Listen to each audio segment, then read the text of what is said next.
Arsenic is incredibly toxic. For centuries, until modern methods of detection were discovered, murderers found it to be a very popular substance. So you can imagine the shock at the 48th meeting of the German Association of Arts and Sciences in 1875, when two men sat in the front of the audience and downed more than double a deadly dose of arsenic. The next day, the men were back at the conference, smiling and healthy. How is it possible to take something so bad for you and stay alive, and even look healthy, despite the damage being done at a microscopic level to your body? The answer has an uncanny relationship to procrastination. That's what we're going to be talking about in the next few videos. You've already learned one handy tool to help you with procrastination, the Pomodoro, that 25-minute period of uninterrupted focus, followed by a bit of relaxation. This week, we're going to learn more. Understanding a little about the cognitive psychology of procrastination, just like understanding the chemistry of poison, can help us develop healthy preventatives. In these videos, I'm going to teach you the lazy person's approach to tackling procrastination. This means you'll be learning about your inner zombies, the routine, habitual responses your brain falls into as a result of specific cues. These zombie responses are often focused on making the here and now better. As you'll see, you can trick some of these zombies into helping you fend off procrastination when you need to. Not all procrastination is bad. Even if you're pretty good already in handling procrastination, you'll learn some helpful insights here that can allow you to better prioritize your learning.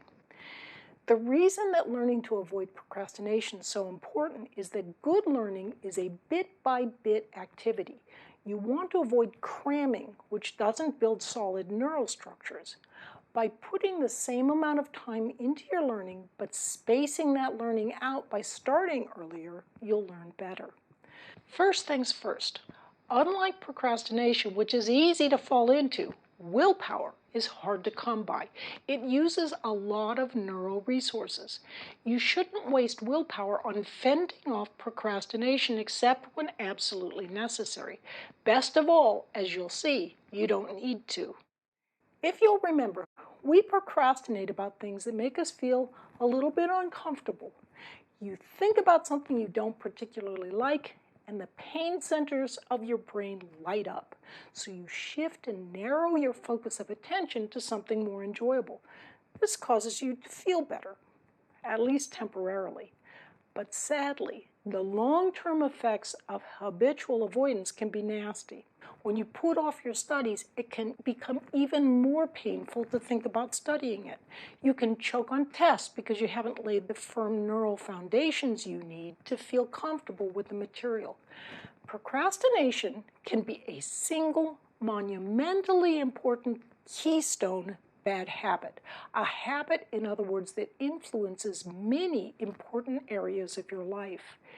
If you improve your abilities in this area, many other positive changes will gradually begin to unfold. Procrastination shares features with addiction.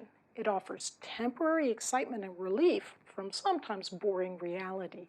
It's easy to fool yourself, for example, into thinking that the best use of any given moment is surfing the web for information instead of actually reading the textbook or doing the assigned problems. You start to tell yourself stories. For example, you might tell yourself that organic chemistry requires spatial reasoning, your weakness, so of course you're doing very poorly at it. You devise irrational excuses that sound superficially reasonable, like, if I study too far ahead of the test, I'll forget the material. If you're troubled by procrastination, you may even start telling yourself that procrastination is an innate, unchangeable characteristic. After all, if procrastination were easily fixable, wouldn't you have fixed it by now?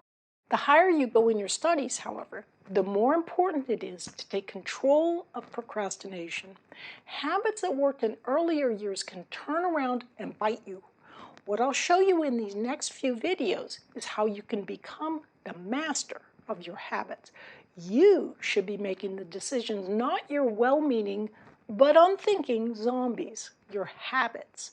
As you'll see, the strategies for dealing with procrastination are simple. It's just that sometimes they aren't intuitively obvious. So let's return to that story that began this video. The arsenic eaters started with tiny doses of arsenic.